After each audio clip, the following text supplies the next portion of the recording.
যারা এখানে উপস্থিত আছি অনেকে জানি, অনেকে হয়তো বা জানতে পারি নাই, আগামী 19 তারিখ কুষ্টিয়া জেলা বুধবার হবে, সম্ভব বুধবার না বুধবার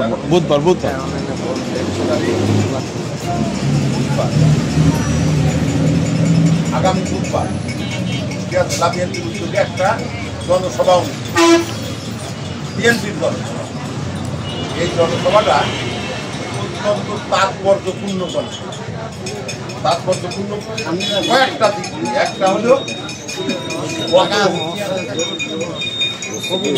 10-12 বছর আমরা কুষ্টিয়ার মাঠে কোনো জনসভা করার সুযোগ পাই নাই, বক্সায় যেমন পাই নাই, কুষ্টিয়াতেও পাই নাই, সারা বাংলাদেশের একটা।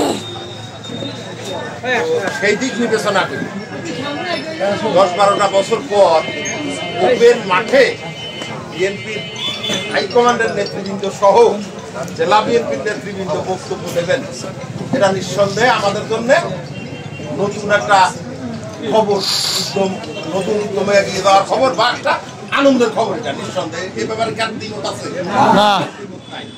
আমরা মন খুলে কথা কওয়ার যে পরিবেশটা পাইছি, সমবেতভাবে কুষ্টিয়া জেলা বিএনপির উদ্যোগে জেলা বিএনপির এই জনসভায় আমাদের নেতৃবৃন্দ বক্তব্য দেওয়ার সুযোগ পাবে, আমরা সেই বক্তব্য শুনব।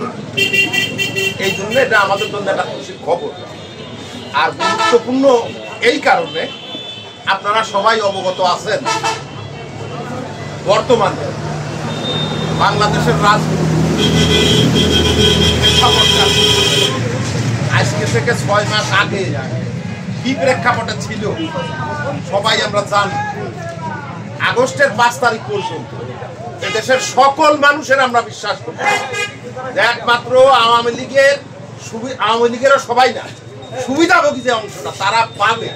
এই দেশের 18 কোটি মানুষের একমাত্র ইচ্ছা ছিল, আশা ছিল যে এই সরকারের পতন হবে এবং আগামীতে একটা শান্তিপূর্ণ গণতান্ত্রিক উপায়ে একটা সাধারণ নির্বাচন হবে।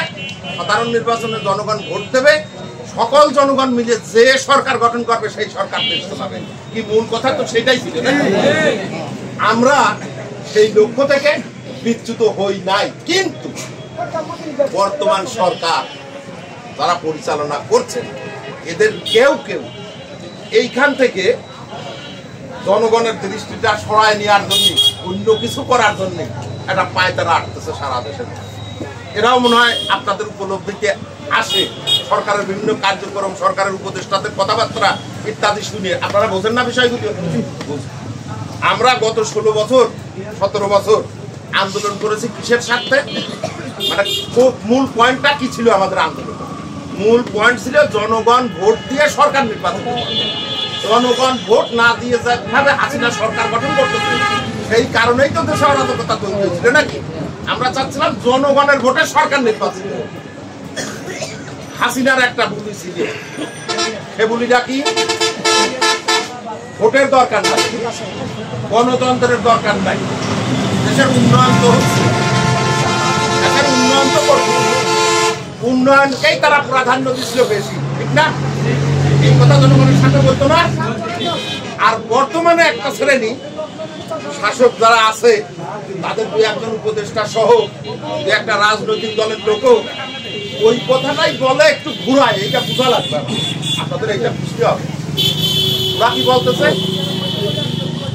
আগে সংস্কার, হাসিনা বলতে আগে আছে গণতন্ত্র, তারপরে